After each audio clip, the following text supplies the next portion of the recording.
A lot of annoying power scaling posts lately, like in my feed.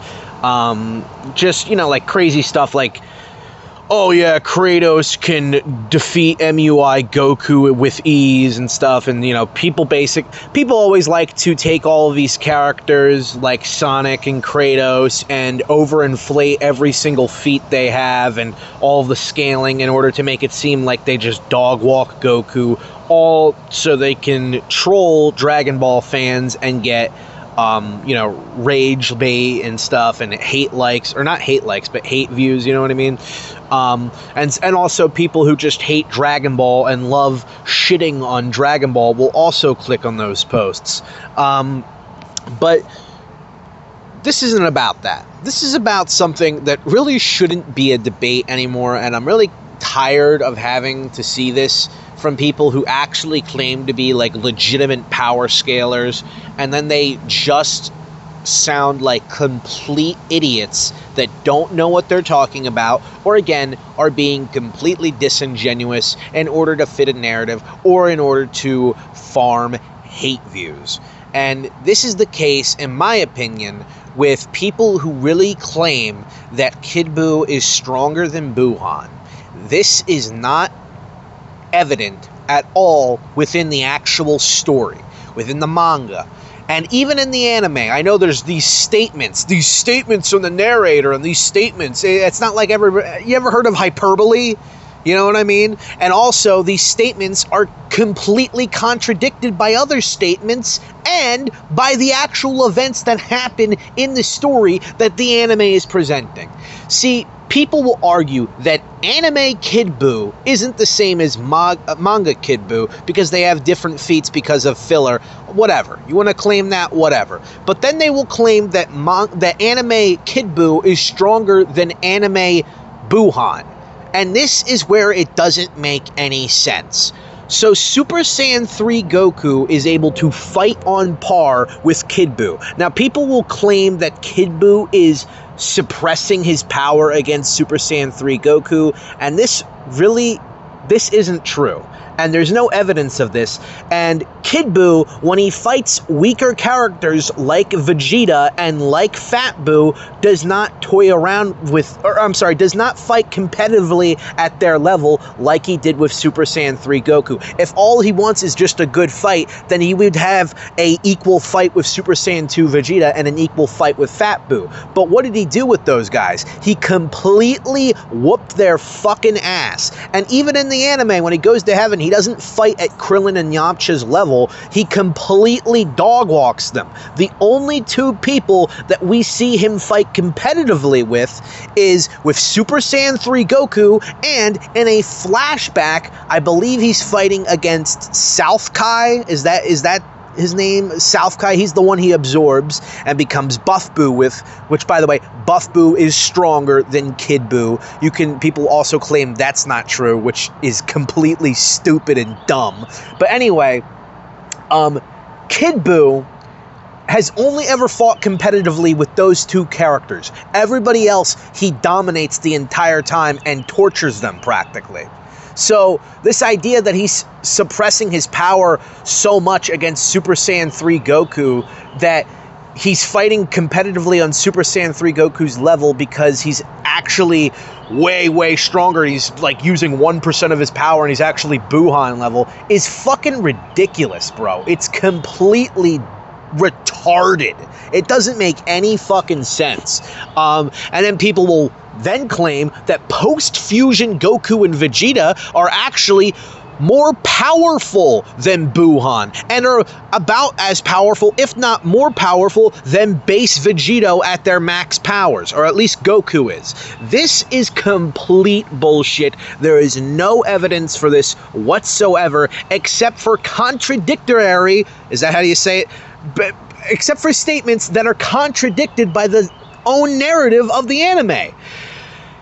If Goku is on the level of Vegito in Super Saiyan 3, if Goku in Super Saiyan 3 is on the level of base Vegito, why would he Why would he think that Vegeta's plan, and remember, he gets excited about this too because he thinks it's a great plan. He thinks Vegeta's plan is to use the Dragon Balls to wish either Gohan or Gotenks to the battlefield, and he thinks that would do the job.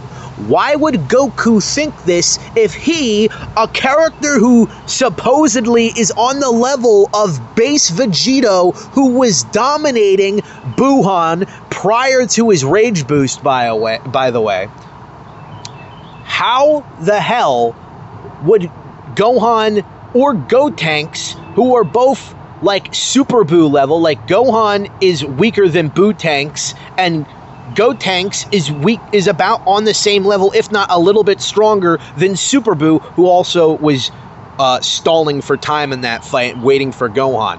Why would Goku think that they could do anything? Why would he think they could do anything? And also, Fat Buu, who is significantly weaker than Super Saiyan 3 Goku, and Goku even states that he could have killed Fat Buu if he wanted to. How the hell is Fat Buu doing a better job against Kid Buu than Super Saiyan 2 Vegeta, who apparently should scale to around Buhan, if not stronger than Buhan? Make sense of that. Just make sense of that. Also, you can get into a little bit more like little stuff, like both the Supreme Kai and Elder Kai believed that either a Potara fusion or a fusion dance between Goku and Vegeta would be more than enough to kill Kid Buu, and their only experience with Vegito's power is of Goku and Vegeta's fusion prior in the day. Their only experience is with when Vegito was fighting Buhan. So, and also, the fusion dance is stated to be weaker than the fucking Potara earrings. I know that's been retconned, but I don't give a shit. So, a weaker version of Vegito could defeat Kid Buu. So, like, this is where, like, the fucking logic breaks down and doesn't make sense, alright? And let's also not, can we also mention the fact that Buhan has a rage boost in the middle of his fight against Vegito, and I think he retains that rage boost after he calms down, because either way it doesn't matter, because Super Saiyan Vegito completely destroys him anyway because he's so much more above him.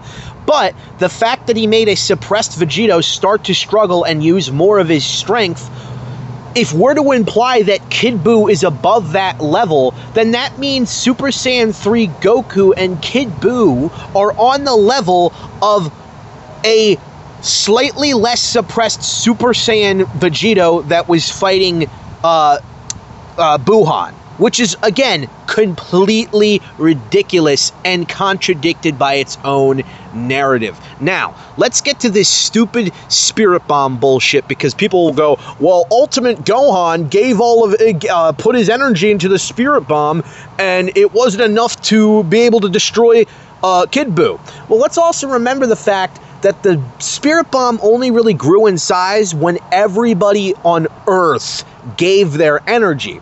And obviously, everybody on Earth's combined power level against Ultimate Gohan probably would still favor Ultimate Gohan's power level. So, it's safe to assume that the Spirit Bomb isn't exactly completely power level based, but something more, like something spiritual besides Ki.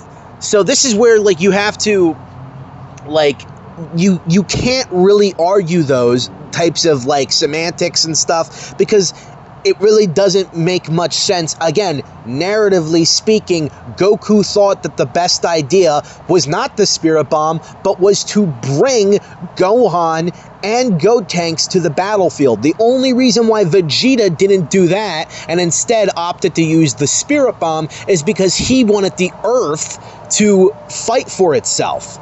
So, like, this is the thing. You can use these statements all you want, and you can claim Kid Buu is fucking multiversal and shit like that, and above Buhan and above base Vegito. But at the end of the day, there's no real evidence suggesting this. It breaks down the actual logic of the story. And to root for this idea is to root for a worsened story. That's not. I don't even think worsened is proper to be used in this case. You know, who gives a fuck? It's a Dragon Ball video. Nobody gives a shit about your fucking vocabulary skills. But yeah, I thought I'd just, you know, speak my mind on that, because you see so many people speak dumb bullshit about the power scaling that doesn't even make any sense. Oh, well, Akira Toriyama 30 years later said that Boo is the strongest. Oh, that's funny, because didn't he also forget that Super Saiyan 2 existed?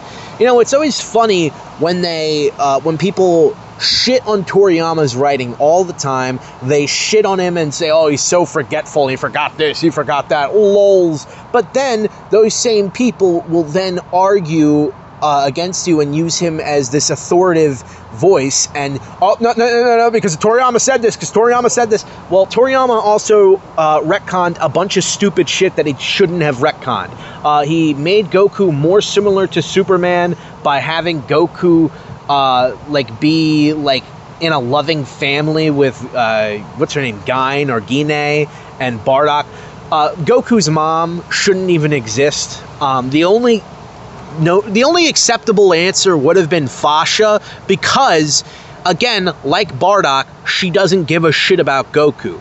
Bardock didn't really care about Goku until he got that vision at the end of his life. It's like a crazy story about how Goku comes from this barbaric Saiyan race, this barbaric warrior race, goes to Earth, hits his head, and happens to become the hero of the universe. You make it less and less special when you keep retconning shit and tell us, oh, it was actually a magical wish that Bardock made to have Goku have a good life. Like, what the fuck? And now, like, the Saiyans are more similar to, or Goku is more similar to Superman. It's just dumb. You didn't need to fucking do that. And then they're like, you know, they retcon Majin Buu 100 times. Oh, Majin Buu was created by Bibidi. Oh, actually, in an interview years later, Toriyama says that that's not true, even though that has no bearing or effect on the outcome of the actual story or the way it was told. And so if Toriyama didn't say that, nothing would have changed, except for the fact that it makes more sense, because why are we saying that Bibidi created the fucking character in all of the other source material until years later, oh, actually, no, he didn't. And actually, years later again, no, he didn't. Because this old lady, I guess, did. Or she didn't, who he found, I don't know. So dumb. Stop doing it. Oh, wait a second. They do it all the time now. That's what Dragon Ball is. Just retcon everything. Just retcon the whole fucking story. I'm sorry, I'm going on a bit of a tangent here. But this is what people will do. They'll take these statements and interviews from years and years later from Toriyama or for some fucking guy who worked on the movie or something. Like he worked on like the Broly movie or some shit. They'll take these statements from years and years later and they'll actually apply them to logical power scaling of the anime or of the manga, and you take one look at it and you're like, this doesn't make sense because of all of these fucking things. And when you actually argue these points, logic starts to break down, and then people will start to use these big words like, well, actually, Kid Buu moves at infinite speed because of this, you know, like, and just dumb shit that, like, you didn't even know what this meant. You don't know science, and you like you see all these power scalers talking about science and shit, like using like scientific terms, like he is quasi-ultraversal, being able to percept reality on quantum realms. Like, they're fucking talking complete garbage. They don't know what this shit means. They only use these words because they're power scaling. If Mario could defeat fucking the Powerpuff Girls. Yeah, I'm a scientist now. Fucking idiot.